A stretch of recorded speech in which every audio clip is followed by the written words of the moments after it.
going to read this book, Desmond and the Very Mean Word.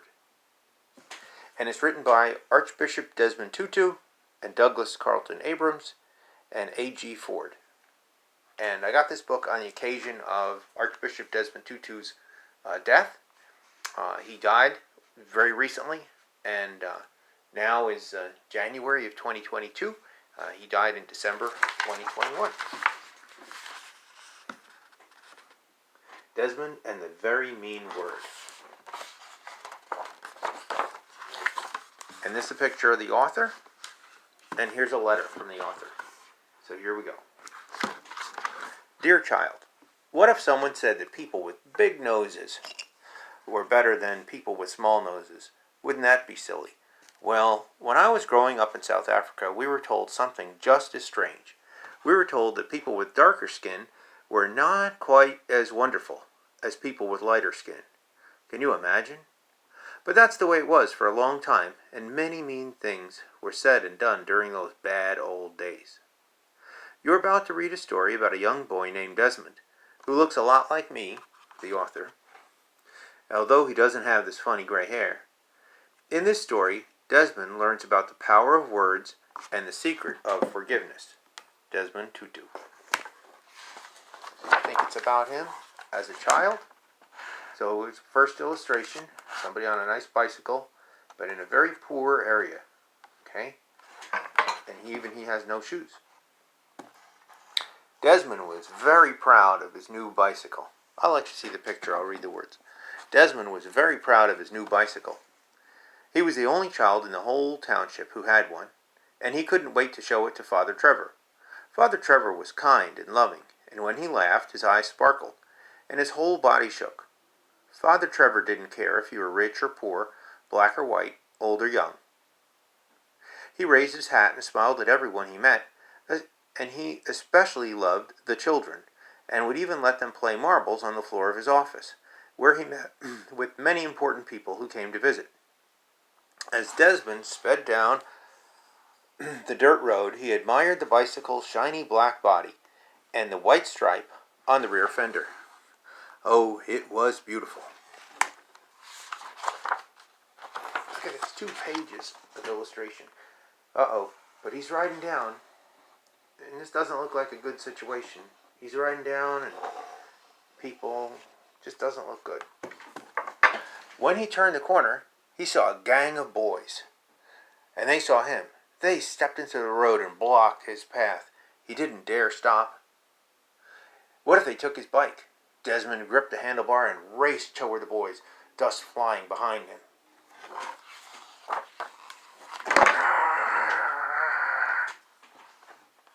The boys screamed a very bad word. They scattered out of the way, but the tallest, a red-haired boy, spat out a very mean word. The other boys laughed and shouted the mean word again and again. Desmond pedaled away as fast as he could, but his heart pounded and his chest ached. This page has a lot of words. And here's Desmond talking to Father Trevor. When Desmond got to Father Trevor's office, he threw down his bicycle. His teeth were clenched, and the mean word kept repeating itself over and over inside his head, like echoes in a cave. Father Trevor looked up, and as Desmond burst into his office, "What's wrong?" he said, excusing himself from a meeting. Father Trevor always knew when something was wrong. "Nothing," said Desmond. Father Trevor bent down until he was looking directly into Desmond's face. His smiling eyes always made you feel like you were the most important person in the world. You can tell me anything. Desmond glanced down at his dusty bare feet, and he finally muttered, "Some boys, they shouted a very mean word at me." "I'm sorry that happened," Father Trevor said. "They hurt your feelings, didn't they?" Desmond's shoulders relaxed a little, and he nodded. "Can you forgive them?" Father Trevor asked. "No, never," Desmond said. His fists were balled up on his sides. "I'll get them back," Father Trevor sighed. That's the problem, Desmond. You will get them back, and then they will get you back, and soon the whole world will be filled with nothing but getting you back. Desmond was still very angry. And here's Desmond. He went back to his house. It's a nighttime picture. Look at that picture. That night, Desmond lay in his bed, trying to read his comic book by candlelight. But instead of the words on the page, he kept seeing the mean word written over and over again.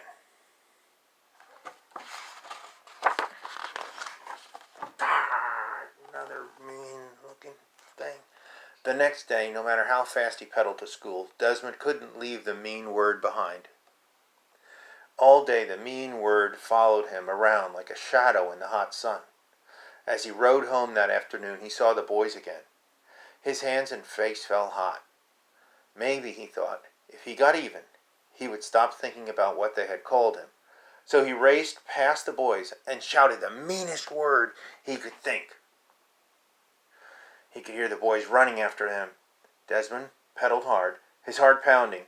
Finally, he looked back. The boys had given up chase.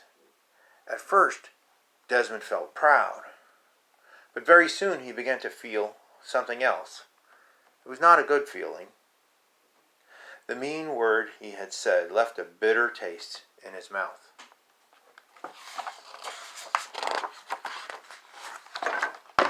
Here's here's Desmond, and here's Father Trevor, and there's somebody else, and they're playing marbles. So this game that they're playing is marbles. This game is marbles. After school, the next day, Desmond went to Father Trevor's. Are you feeling any better? Let's see, I'll try to move it so you can see it. Are you feeling any better, Desmond? Father Trevor asked as he sat on the floor shooting marbles with the children. Desmond shook his head from side to side and frowned.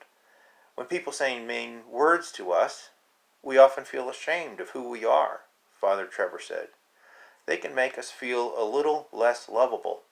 But that's not true, lowering his face close to the floor. Father Trevor lined up a marble in the chalk circle.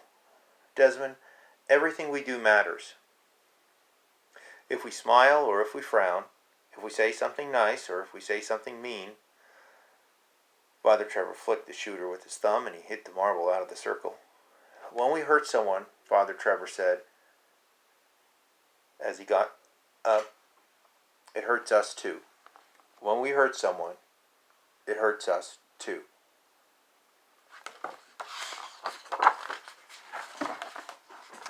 Another 2-page image. And it's nighttime at all the houses. All the houses where Desmond lived. That night, Father Trevor dropped in to see Desmond's parents. Desmond carried a pot of tea into the living room and then went outside. Usually he would try to listen to what the adults were saying, but tonight he just wanted to be alone. Sitting on the doorstep, Desmond looked up to the starry sky, an empty ache in his chest. And he thought he could even see the mean word written on the face of the moon. That's a very nice bicycle you have, Father Trevor said, as he bent down next to Desmond. The black paint gleamed in the moonlight. Desmond had forgotten to show his bike to Father Trevor. It didn't matter now. He just shrugged and turned his back. He didn't want to talk, not even to Father Trevor. And here's a picture. Way down in the picture, you see Father Trevor and Desmond sitting on the stoop. And here's the bicycle.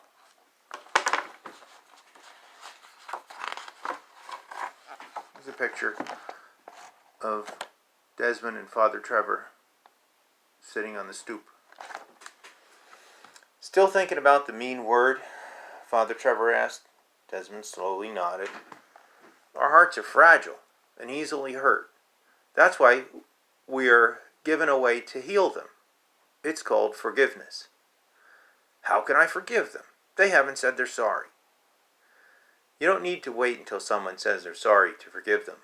You have the power to forgive whenever you are ready. I'm not ready, Desmond said. That's fine, Desmond. Only you will know when you are. Father Trevor got up to leave. Desmond felt a lump in his throat.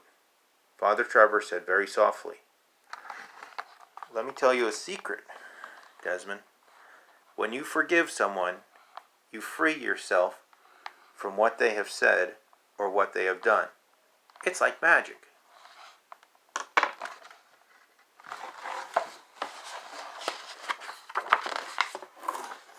The next day, it's a daytime picture, but it's not a good picture.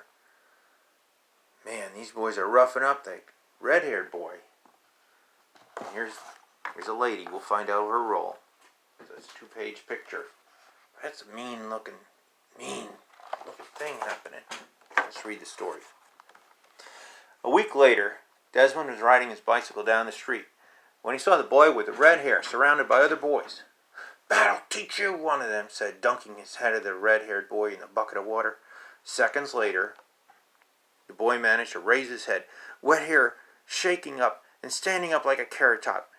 He was about to cry. A woman appeared at the door, and she said, Leave your brother alone. You're just as bad as your father. Now get in the house before I... And she didn't finish her sentence. And you see Desmond over here? He's on his bicycle watching everything.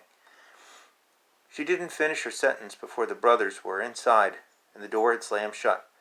To Desmond's surprise, he felt sorry for the red-haired boy. This is a scary picture. Later on, here's Desmond and the red-haired boy at the candy shop. Let's find out. A few days later, Desmond ran into the neighborhood market to buy his father a newspaper. Out of the corner of his eye, he saw a flash of red.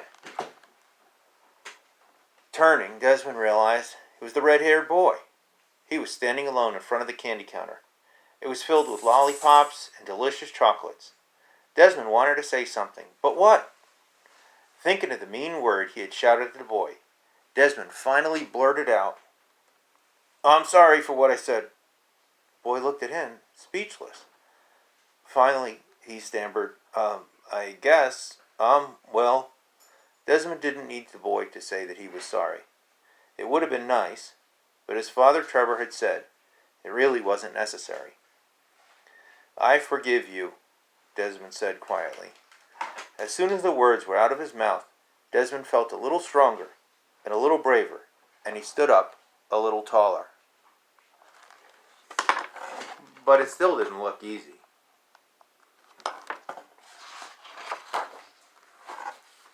It's another picture. It's a daytime picture. Something's happening here. Still Desmond and the red-haired boy. And here's the bicycle. The bicycle is on the ground. After buying the newspaper, Desmond went outside. The red-haired boy was sitting on a milk crate under a shady tree. The boy stood up and moved toward him. Desmond froze. The boy looked around to see if anybody was watching. Then he handed Desmond a piece of candy. For just a moment, Desmond looked into the other boy's eyes and smiled. And then he hurried to get on his back on his bike, and he popped a piece of chocolate in his mouth. Wow.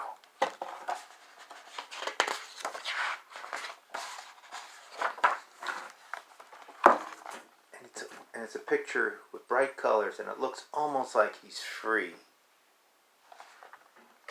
As the sun set behind the houses, Desmond pedaled home. Fast, but not out of fear, out of joy. The cool wind felt good against his face. He wanted the sweet taste of chocolate on his tongue to last forever. But it wasn't really the sweet taste of chocolate that was making him happy. Slowly, he spread his arms out wide, as if he were flying. At last, Desmond knew what it felt like to be free. It was as if he could embrace the whole world in his outstretched arms. The end. This story was inspired by something that actually happened to me when I was growing up in South Africa. Father Trevor is based on Father Trevor Huddleston, who is my childhood hero and really would let children play marbles in his office.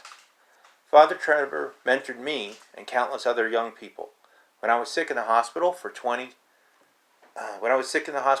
months, he came to visit me, one poor boy in his whole parish, every single week. Another time, he asked Louis Armstrong for a trumpet, which he gave to a young boy named Hugh. Hugh Maskela became one of South Africa's greatest trumpeters. Father Trevor, who eventually became Archbishop Huddleston, was one of the most important members of the anti-apartheid movement, the name given to all those who worked together for an equal and just South Africa. He truly did care about everyone in so many ways, taught us about the secrets of love and forgiveness. In his honor, my wife Leah and I named our first son Trevor, for Father Trevor. Father Trevor is what some people would call a hinge person. He helps people to turn and to see God and to see many, many good things. This book is dedicated to Father Trevor Huddleston, who taught us to forgive and help us to free South Africa. It's also dedicated to our children and grandchildren, and to all people, young and old, to discover freedom and forgiveness. And then also to their high school art teacher. And that's it. Desmond and the Very Mean Word. Thanks. Have a good year. And let's remember to forgive people, and the example that people like Father Trevor did in this, and Desmond Tutu taught us. Thanks.